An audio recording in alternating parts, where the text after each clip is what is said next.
Hello എല്ലാവർക്കും നമസ്കാരം. മൗനരാഗം സീരിയലിൻ്റെ നാളത്തെ ആ ഒരു സൂപ്പർ ഹിറ്റ് പ്രമോ വിശേഷത്തിലേക്ക് പോയാലോ.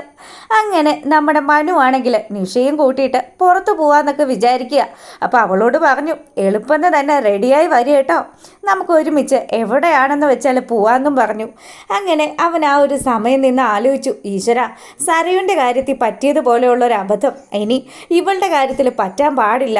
എത്രയൊക്കെ വന്നാലും കിട്ടാവുന്ന പണവും സ്വർണവും ഒക്കെ അടിച്ചു മാറ്റിയിട്ട് തക്ക സമയത്ത് തന്നെ മുങ്ങണം. ഒരിക്കലും ഇനി ഇവളുടെ കാര്യത്തിൽ അതുപോലെയുള്ളൊരു അബദ്ധം പറ്റരുത് എന്നൊക്കെ പറഞ്ഞ് ഇവൻ ഇങ്ങനെ ആലോചിച്ച് നിൽക്കുകയാണ്. ആ സമയത്താണെങ്കിലും നമ്മുടെ നിഷയാണെങ്കിൽ എളുപ്പം പോയി അത്യാവശ്യം കൊള്ളാവുന്ന ഒരു ഡ്രസ്സൊക്കെ ഇട്ടുകൊണ്ട് ഇറങ്ങി വരികയാണ്. ഈ സമയത്ത് നമ്മുടെ മനുവും പോയി കുളിച്ച് ഫ്രഷായി സുന്ദര കുട്ടപ്പനായിട്ട് വന്നു. എന്നാ മോളു, നമുക്കൊരു കാര്യം ചെയ്താലോ, ഈ ബൈക്കിനങ്ങ് പോയാലോ എന്ന് ചോദിക്കുക. ആയിക്കോട്ടെ, എല്ലാം എൻ്റെ റോണിയേട്ടൻ്റെ ഇഷ്ടം പോലെ തന്നെ നടക്കട്ടെ എന്ന് അവളും ഇങ്ങനെ പറയുകയാണ്. അങ്ങനെ നമ്മുടെ മനു ഇങ്ങനെ മനസ്സിലാലോചിച്ചു, കാറ് പിടിക്കണമെങ്കിൽ ഇപ്പോൾ പൈസ വേറെ ചിക്കിലി വേറെ മുടക്കേണ്ടി വരും. അതുകൊണ്ട് ഇപ്പോൾ ബൈക്കിന് പോകുന്നതായിരിക്കും നല്ലത്. പിന്നെ ഇവളെ ഒന്ന് തന്നോട് അടുപ്പിക്കാൻ പറ്റുന്ന ഏക ഒരു അവസരമാണിത്. 2 ദിവസം കഴിഞ്ഞാൽ ഇവളെ കൊണ്ടുപോയി ഇവളുടെ വീട്ടിലാക്കുകയും ചെയ്യാം. ആ സമയത്ത് തനിക്ക് തൻ്റെ സരയുടെ അടുത്തേക്ക് പോവുകയും ചെയ്യാമെന്നും വിചാരിച്ചു. അങ്ങനെ അവളെയും കൂട്ടി ഒരു റെസ്റ്റോറൻറ്റിലേക്ക് അവിടെ എത്തുകയാണ്.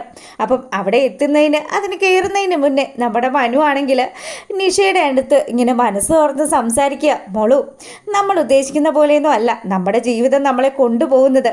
ഇപ്പം തന്നെ ഇത്രയും സുന്ദരിയായിട്ടുള്ള ഒരു പെണ്ണിനെ എനിക്ക് വധുവായിട്ട് കിട്ടുമെന്ന് ഞാൻ വിചാരിച്ചത് പോലും അല്ല. എൻ്റെ മനസ്സിനിണങ്ങുന്ന ഒരു പെണ്ണ് തന്നെയാണ് നീ എന്നൊക്കെ പറഞ്ഞ് വളരെയധികം പുകഴ്ത്തി നിഷയെ ഇങ്ങനെ ആകാശത്തോളം പുകഴ്ത്തി കൊണ്ടുപോവാണ്. അപ്പോൾ അവളാണെങ്കിലോ, ഇല്ല, അങ്ങനെയൊന്നും അല്ല കാര്യങ്ങൾ, എല്ലാം എൻ്റെ ഭാഗ്യമാണ്. നിങ്ങളെപ്പോലെയുള്ള ഒരാളെ കല്യാണം കഴിക്കാൻ പറ്റിയല്ലോ, അതിപ്പരം ഒരു ഭാഗ്യം എൻ്റെ ജീവിതത്തിൽ ഇനി വരാനേ ഇല്ല എന്ന് അവളും സംസാരിക്കുക. പിന്നീടാണെങ്കിലോ, അല്ല മോളും, നമ്മൾ ഫുഡ് കഴിക്കാനായിട്ട് ഇതിനകത്തൊരു റെസ്റ്റോറൻ്റ് ഉണ്ട്, ഇതിനകത്ത് പോയി നമുക്ക് കഴിച്ചാൽ മതിയോ എന്ന് ചോദിക്കുമ്പം മതിയെന്നേ, ഇങ്ങനെ നമുക്ക് ഒരുമിച്ച് ഈ ലോകം മുഴുവനും ചുറ്റണം.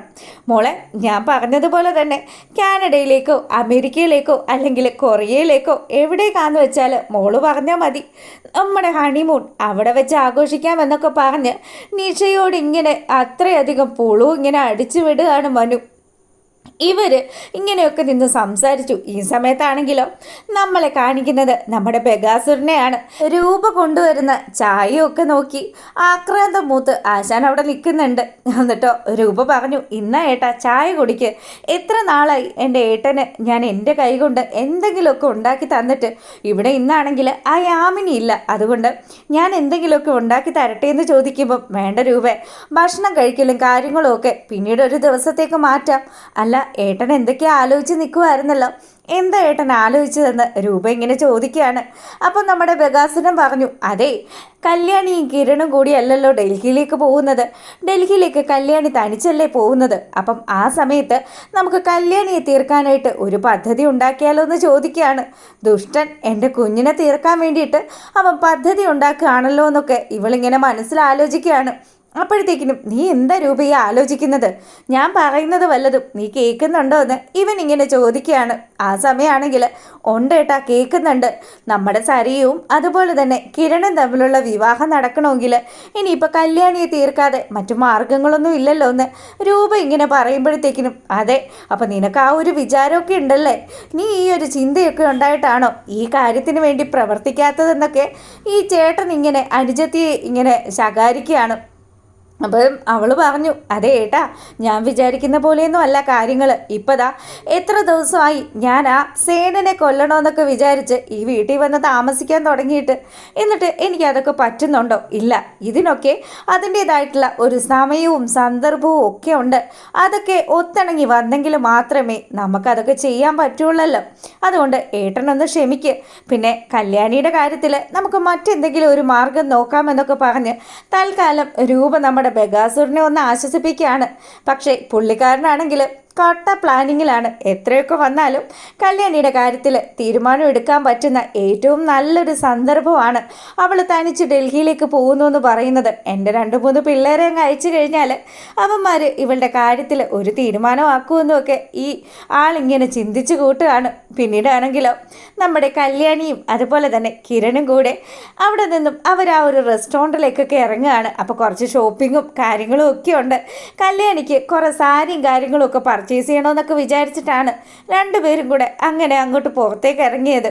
ഇവർ വരുന്ന ആ ഒരു റെസ്റ്റോറൻറ്റിലാണെങ്കിലോ നമ്മുടെ മനുവും ജിഷയും കൂടെ കൈയോട് കൈയൊക്കെ കോർത്ത് യുവമിഥുനങ്ങളൊക്കെ ഇരിക്കുന്നത് പോലെ ഇങ്ങനെ ഇരിക്കുന്നത് ഈ കാഴ്ച നമ്മുടെ കല്യാണിയും കിരണും കണ്ടു. അപ്പം കല്യാണിയാണെങ്കിലോ നോക്ക് കിരണേട്ടാ, ആ ഇരിക്കുന്നത് നമ്മുടെ മനോഹരല്ലേ?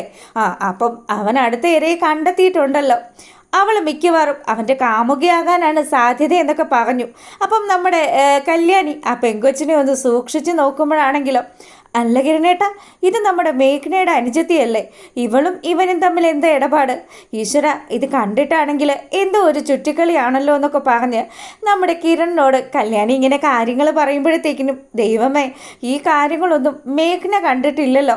അപ്പോൾ കല്യാണത്തിന് ഇനി ഇവൻ തന്നെ ആയിരിക്കുമോ അന്ന് മുഖമൊക്കെ മറച്ച് വന്നത്?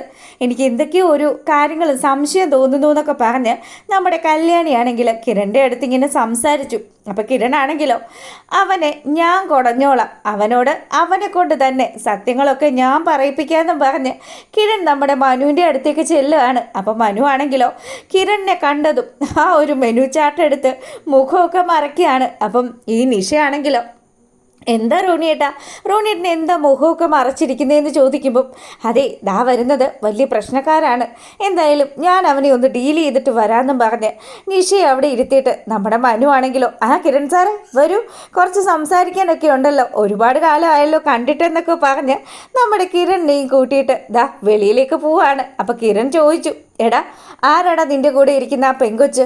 കണ്ടിട്ട് നിൻ്റെ പുതിയൊരു ഭാര്യയാണെന്ന് തോന്നുന്നുണ്ടല്ലോ, എന്താടാ സത്യം എന്നൊക്കെ അവനോടിങ്ങനെ ചോദിക്കുകയാണ്. അപ്പം മനു ആണെങ്കിലോ അതെ, അത് എനിക്കൊരു അബദ്ധം പറ്റിയതാണ്, എന്നെ ഇവിടെ വെച്ച് തള്ളരുത് എന്നൊക്കെ പറഞ്ഞ് നമ്മുടെ മനു ആണെങ്കിൽ കിരണിൻ്റെ കാല് പിടിക്കുന്ന ഒരവസ്ഥയായി. എടാ, ഈ പെങ്കൊച്ചിനെ നമ്മുടെ കല്യാണി എവിടെയോ വെച്ച് കണ്ടിട്ടുണ്ടല്ലോ, കല്യാണി കണ്ടിട്ടുണ്ടെങ്കിൽ അത് സത്യം തന്നെയാണ്, ഇതാ മേഘ്നയുടെ അനുജത്തിയാണ് എന്നൊക്കെ പറയുമ്പം അപ്പോൾ ഇവളെയാണല്ലേ നീ വിവാഹം കഴിച്ചത്, ഈ കല്യാണത്തിനാണല്ലേ അപ്പോൾ രാഹുൽ വന്നത് എന്നൊക്കെ പറഞ്ഞ് നമ്മുടെ കിരൺ അങ്ങ് പൊട്ടിത്തെറിക്കുക. നിന്നോടല്ലേടാ ഞാൻ പറഞ്ഞത് ഇനി ഒരു പെങ്കൊച്ചിൻ്റെ ജീവിതത്തിലും നീ കയറി കളിക്കരുതെന്ന്? ദേ സരയു, അവൾ മാത്രമായിരിക്കണം നിൻ്റെ ഭാര്യ എന്നൊക്കെ പറഞ്ഞ് നമ്മുടെ കിരൺ മനുവിൻ്റെ ചെവിക്കല്ല് നോക്കി ഒരെണ്ണം അങ്ങ് വെച്ച് കൊടുക്കുകയാണ്. കാരണം പൊത്തി കിട്ടിയത് കൊണ്ട് തന്നെ മനോഹരനാണെങ്കിലോ ചെവി പൊത്തി പിടിച്ച് ഒരു നിമിഷം നമ്മുടെ കിരണിനെ ഭയങ്കര ദയനീയമായിട്ട് നോക്കി.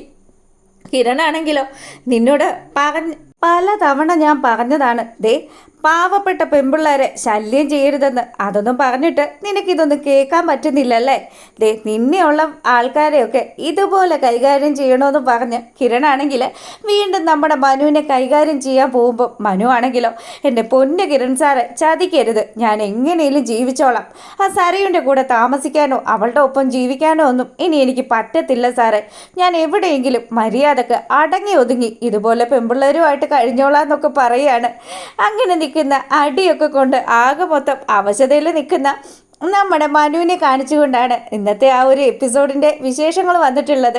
അപ്പോൾ അതാ എപ്പോഴും പറയുന്നത് പോലെ നിങ്ങൾക്ക് ചാനൽ ഇഷ്ടപ്പെട്ടിട്ടുണ്ടെങ്കിൽ ലൈക്ക് ചെയ്യാനും കമൻറ്റ് ചെയ്യാനും അതുപോലെ സബ്സ്ക്രൈബ് ചെയ്യാനും ഒന്നും മറക്കരുത്. എല്ലാവർക്കും നല്ലൊരു ശുഭരാത്രിയൊക്കെ ആശംസിച്ചുകൊണ്ട് വീഡിയോ വൈൻഡപ്പ് ചെയ്യാണ് കേട്ടോ. Good night.